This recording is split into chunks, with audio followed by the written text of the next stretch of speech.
Bismillahirrahmanirrahim. Assalamualaikum warahmatullahi wabarakatuh. Alhamdulillahirrabbilalamin. Wabihi nasta'in wa ala umuri dunia waddin wa ala alihi wa sohbihi ajmain amma ba'd.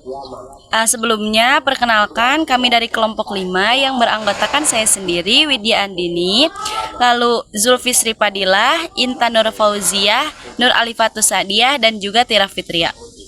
Nah, kami di sini akan membahas sebuah materi yang telah kami diskusikan bersama-sama, yaitu terkait kemampuan berbahasa Sunda pasif siswa SD yang sejak kecil berbahasa Indonesia aktif. Nah, teman-teman, bahasa adalah identitas sekaligus rumah budaya suatu bangsa. Nah, di Indonesia sendiri, bahasa Indonesia berfungsi sebagai alat pemersatu. Sedangkan bahasa daerah, contohnya seperti bahasa Sunda, menjadi bahasa ibu yang menyimpan nilai, adab, dan juga kearifan lokal. Nah, tapi teman-teman, dalam data UNESCO, dalam Atlas of the World Languages in Danger 2023 menempatkan bahasa Sunda dalam status vulnerable atau hampir punah. Nah, fenomena ini sudah mulai terasa di Tasikmalaya, yaitu salah satu salah satu pusat budaya Sunda. Nah, teman-teman, pergeseran itu tidak terjadi secara tiba-tiba, melainkan ada beberapa faktor yang menyebabkan anak itu menjadi lebih ke bahasa Indonesianya itu aktif dan bahasa Sundanya pasif, padahal dia asli murni orang Sunda. Nah, dengan alasan misalkan orang tua itu menerapkan bahasa Indonesia sejak kecil, misalkan untuk supaya anaknya itu diterima di sekolah SD favoritnya. Padahal kan alasan itu tidak begitu masuk gitu kan. Kita itu tinggal di wilayah Sunda, di Tasikmalaya itu yang emang salah satu pusat budaya Sunda. Nah, tapi karena emang alasannya seperti itu, atau mungkin karena memang orang tuanya tidak mau, atau lebih berpikir bahasa Indonesia itu lebih enggak terlalu kasar gitu kan. Kalau misalkan di bahasa Sunda itu banyak gitu ya berupa-rupa perkosakata. Nah, mungkin mereka berpikir lebih simpel gitu memakai bahasa Indonesia. Enggak, kalau anda ya, kalau kamu ya kamu. Kalau di bahasa Sunda kan misalkan ada mane atau apa gitu dan sebagainya. Nah, tapi jadinya anak itu mengerti deh itu bahasa Sunda, tapi dalam penerapannya mereka tetap memakai bahasa Indonesia. Mereka misalkan mengerti bahasa Sunda itu udah lewat neneknya atau lewat guru ngajinya. Tapi mereka juga misalkan kalau kata neneknya atau kata gurunya, dek kamu enggak dek, calik di ditu ulah kaditu kadia misalkan. Terus anaknya itu jawabnya enggak bakalan muhun nek atau nya gitu, enggak kan. Dia itu pasti lebih ke iya nek aku duduk di sana, atau iya bu aku duduk di sana gitu. Jadi dalam penerapannya tetap si anak itu memakai bahasa Indonesia. Jadi bahasa Indonesia itu lebih aktif daripada bahasa Sunda, yaitu bahasa ibu dia sendiri. Nah, padahal hilangnya bahasa Sunda bukan hanya sekedar kehilangan kosakata, tapi di dalamnya itu mengandung tingkatan bahasa atau nilai-nilai bahasa yang mengajarkan kita tata krama, hormat, dan juga jati diri Sunda. Nah, sekarang kita masuk ke hakikat kemampuan kebahasaan. Nah, bahasa adalah sebuah sistem lambang bunyi yang bersifat arbiter dan tersusun rapi yang digunakan oleh masyarakat untuk berinteraksi, berkomunikasi, bekerja sama, maupun juga digunakan untuk mengenalkan identitas diri. Nah, bahasa juga sangat berperan penting bagi kita, baik itu sebagai alat komunikasi atau sarana komunikasi dua arah, maupun sebagai ekspresi gagasan atau bentuk emosi manusia. Nah, sekarang keterampilan berbahasa dibagi menjadi 4 aspek utama yang saling berkaitan. Di antaranya, yang pertama ada menyimak atau listening, yaitu memahami suatu informasi melalui atau secara mendengar bunyi bahasa. Nah, yang kedua ada juga aspek membaca atau reading. Nah, yaitu memahami informasi melalui lambang tulisan atau melalui tulisan-tulisan yang dilihat gitu. Kalau yang ketiga yaitu berbicara atau speaking, yaitu menyampaikan gagasan atau perasaan melalui lisan atau diucapkan. Dan yang terakhir, aspek yang terakhir yaitu menulis atau listening, yaitu menyampaikan gagasan atau perasaan melalui tulisan atau secara tulisan. Nah, dari keempat aspek tadi dibagi menjadi dua kelompok. Yang pertama ada aspek reseptif, yaitu menerima informasi, yang isinya ada dua. Yang pertama ada menyimak, yang kedua ada membaca atau listening dan reading. Nah, aspek kedua yaitu aspek produktif, yang artinya menghasilkan informasi, yang isinya juga ada dua. Yang pertama ada berbicara atau speaking, yang kedua ada menulis atau writing. Nah, kualitas kemampuan kebahasaan seseorang berdampak langsung pada kelancaran hubungan sosial serta kemudahan akses terhadap ilmu dan informasi.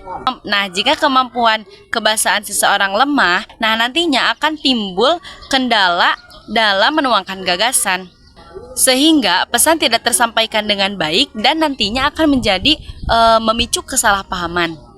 Makanya keterampilan atau aspek utama dari kebahasaan yang tadi itu harus diterapkan dalam diri kita.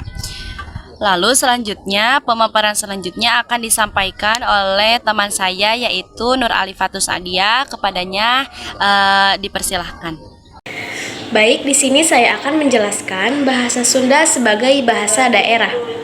Bahasa Sunda merupakan salah satu bahasa daerah terbesar di Indonesia yang digunakan oleh masyarakat Jawa Barat.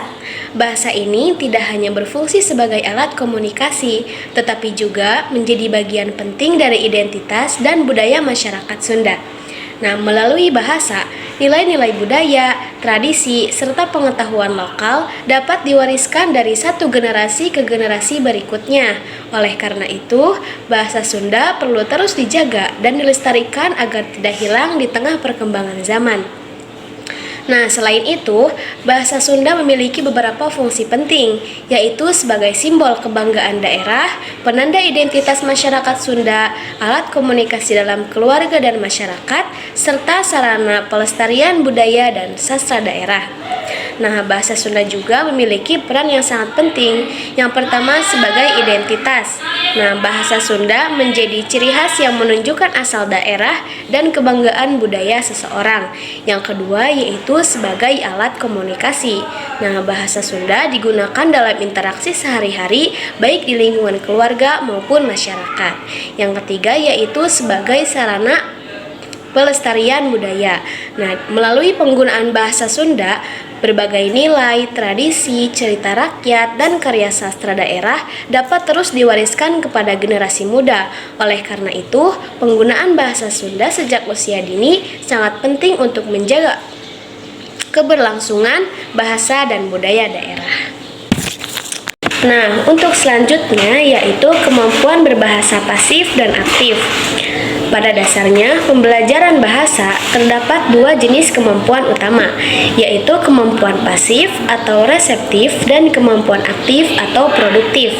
Nah, kemampuan pasif adalah kemampuan seseorang untuk menerima, memahami, dan menginterpretasikan bahasa tanpa harus menggunakannya secara langsung. Nah, bentuknya yaitu berupa kegiatan menyimak dan membaca. Jadi, pada kemampuan pasif, anak berperan sebagai penerima informasi atau pesan. Sedangkan kemampuan aktif adalah kemampuan seseorang untuk menghasilkan bahasa, baik secara lisan maupun tulisan, dengan tujuan menyampaikan ide, pendapat maupun perasaan. Nah, bentuknya yaitu berupa berbicara dan menulis. Jadi, dalam pembelajaran bahasa Sunda, kemampuan aktif terlihat ketika siswa mampu menjawab pertanyaan menggunakan bahasa Sunda, menceritakan kembali suatu cerita, atau menulis kalimat sederhana dalam bahasa Sunda. Untuk selanjutnya, ada ciri-ciri kemampuan berbahasa pasif dan aktif. Nah, untuk ciri-ciri kemampuan berbahasa pasif, yang pertama yaitu ada proses decoding, yaitu ketika otak mengubah bunyi atau tulisan menjadi makna yang dapat dipahami. Yang kedua yaitu tuntutan kognitifnya lebih ringan, karena anak hanya perlu memahami makna tanpa harus menyusun kalimat sendiri. Yang ketiga yaitu kemampuan ini biasanya berkembang lebih awal dibandingkan kemampuan aktif. Pada umumnya, anak mampu memahami banyak kosakata terlebih dahulu sebelum mampu mengucapkannya. Nah, untuk ciri-ciri kemampuan berbahasa aktif, yang pertama yaitu proses encoding, yaitu ketika seseorang menyusun ide, memilih kosakata yang tepat, lalu mengubahnya menjadi kalimat yang dapat diucapkan atau ditulis. Yang kedua yaitu kemampuan ini membutuhkan proses berpikir yang lebih kompleks, karena anak harus mengingat kosakata, tata bahasa, pelafalan, dan konteks penggunaan bahasa. Untuk yang ketiga yaitu kemampuan aktif biasanya berkembang lebih lambat dibandingkan kemampuan pasif. Hal ini karena anak perlu memiliki pemahaman kosakata yang cukup sebelum dapat menggunakannya secara aktif. Nah, adapun perbedaan kemampuan pasif dan aktif. Nah, perbedaan utama antara kemampuan pasif dan aktif terletak pada peran tim belajar dalam proses komunikasi. Nah, pada kemampuan pasif, siswa berperan sebagai penerima pesan melalui kegiatan menyimak dan membaca. Sedangkan pada kemampuan aktif, siswa berperan sebagai penyampai pesan melalui kegiatan berbicara dan menulis. Meskipun berbeda, tetapi keduanya saling mendukung. Semakin banyak kemampuan pasif seorang siswa, maka semakin mudah pula bagi siswa tersebut untuk mengembangkan kemampuan aktifnya. Nah, dapat kita simpulkan bahwa kemampuan berbahasa pasif merupakan kemampuan memahami bahasa melalui kegiatan menyimak dan membaca. Kemampuan ini biasanya berkembang lebih dahulu dibandingkan kemampuan aktif. Dalam konteks pembahasan ini, meskipun siswa sejak kecil lebih aktif menggunakan bahasa Indonesia, tapi mereka tetap dapat memiliki kemampuan berbahasa Sunda secara pasif melalui berbagai pengalaman dan lingkungan yang mendukung. Selanjutnya saya akan menjelaskan faktor-faktor yang mempengaruhi kemampuan berbahasa Sunda pasif pada anak. Yang pertama ada faktor dari keluarga.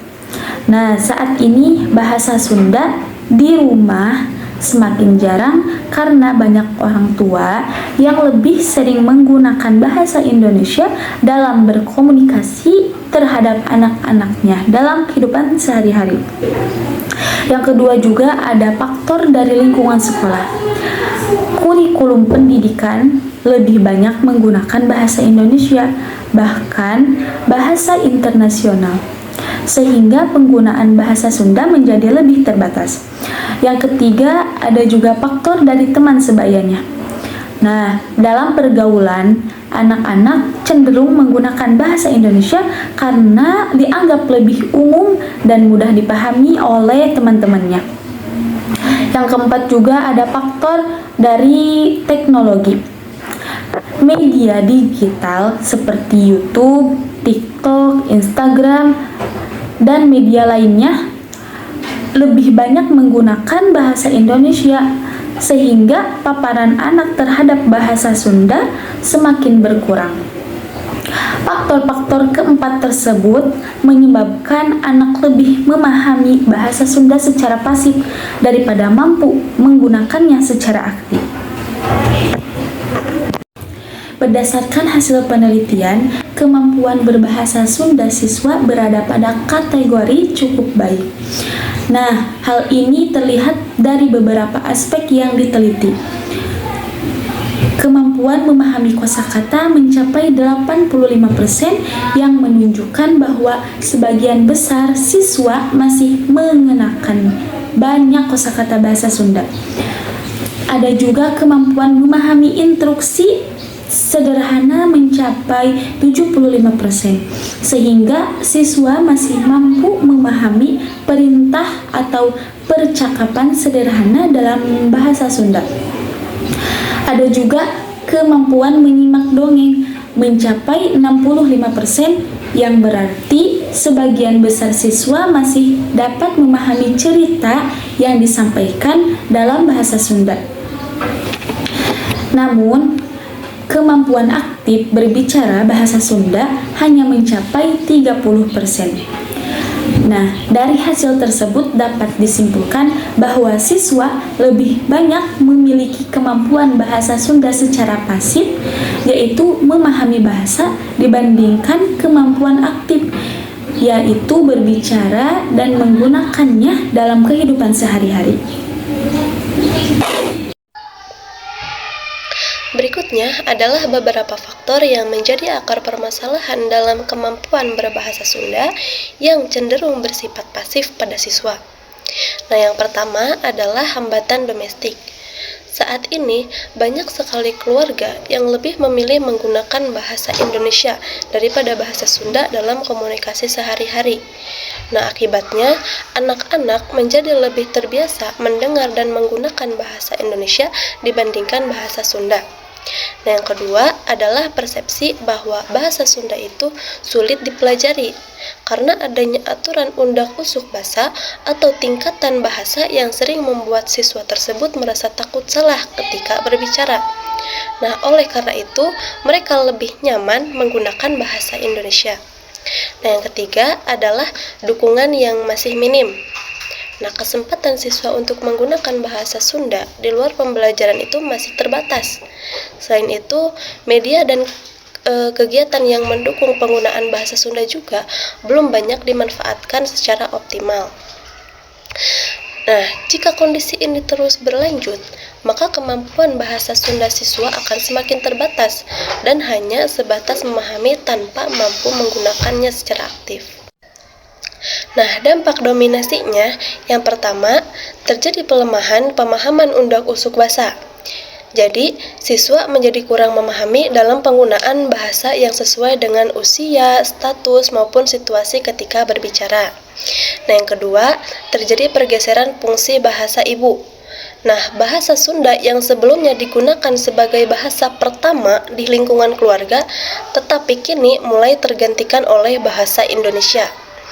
Nah, yang ketiga, muncul campuran kode, yaitu penggunaan bahasa Sunda dan bahasa Indonesia secara bersama dalam satu percakapan.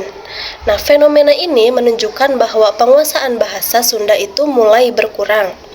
Nah, yang keempat, pewarisan budaya Sunda menjadi terhambat.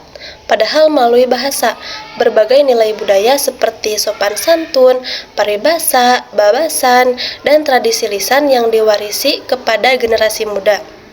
Nah, oleh karena itu, pelestarian dunia Sunda itu perlu dilakukan sejak dini melalui peran keluarga, sekolah, dan juga masyarakat agar bahasa daerah itu tetap hidup dan tidak kehilangan fungsinya sebagai identitas budaya masyarakat Sunda. Baik teman-teman, setelah kita tahu masalahnya apa, sekarang kita masuk pada solusinya. Nah, di slide ini saya kasih judul dengan strategi penguatan. Nah, untuk menyelamatkan bahasa Sunda itu tidak bisa berjalan sendiri, tetapi harus ada kolaborasi antara tiga pilar. Atau disebut dengan 3 kunci Sunda. Nah, kunci yang pertama itu terdapat pada keluarga. Jadi di rumah itu kita harus membiasakan dialog bahasa Sunda. Contoh kecilnya, kita mengganti kalimat ayo makan dengan kalimat gerak emam. Nah, ini memang hal kecil, tetapi kalau kita konsisten atau dibiasakan setiap hari, maka hasilnya akan besar. Nah, yang kedua, kunci kedua itu terdapat di sekolah. Jadi pas pelajaran bahasa Sunda itu, si guru jangan hanya dari buku LKS doang gitu, materi Sunda tuh. Karena kalau dari buku doang itu biasanya si murid akan jenuh. Jadi kesannya bahasa Sunda itu bosen gitu ya. Jadi setiap 2 minggu sekali contohnya guru harus mengadakan bikin drama Sunda atau bikin cerpen Sunda gitu, agar si murid tuh ngerasa bahwa Sunda itu asik, nggak ngebosenin gitu. Nah, yang ketiga ada masyarakat.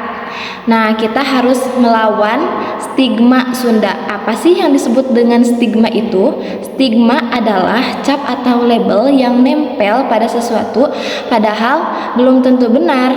Contoh stigma Sunda itu ya, bahasa Sunda mah kampungan, bahasa Sunda mah norak, atau apalah gitu ya.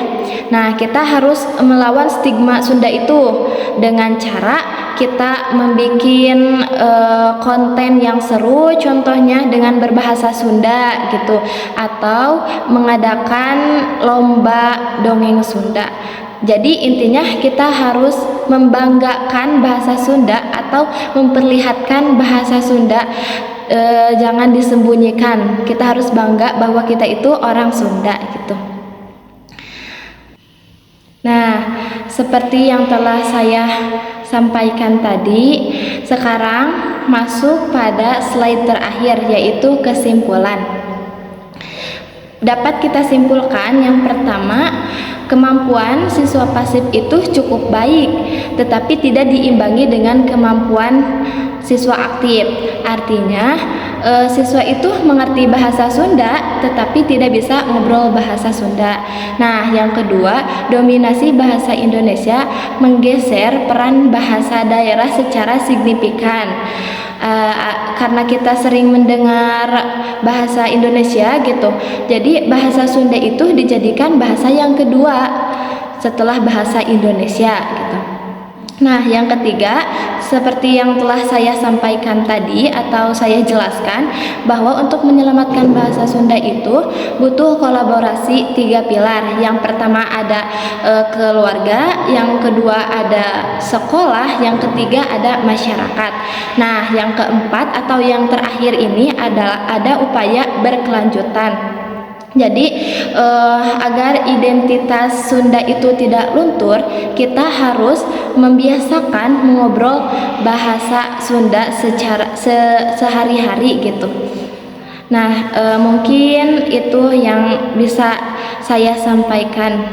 Terima kasih. Nah, teman-teman, mungkin hanya sekian pemaparan yang dapat kami sampaikan. Bila mana ada yang mau ditanyakan, silahkan bisa ditulis di kolom komentar. Jangan lupa like video ini, subscribe juga. Terima kasih atas perhatian teman-teman semua. Mohon maaf atas segala kesalahan yang kami ucapkan selama pemaparan video dari awal sampai akhir. Dan semoga ada manfaat yang dapat kita ambil dari pembahasan kali ini. Wabillahi taufik wal hidayah, waridho wal inayah. Wassalamualaikum warahmatullahi wabarakatuh.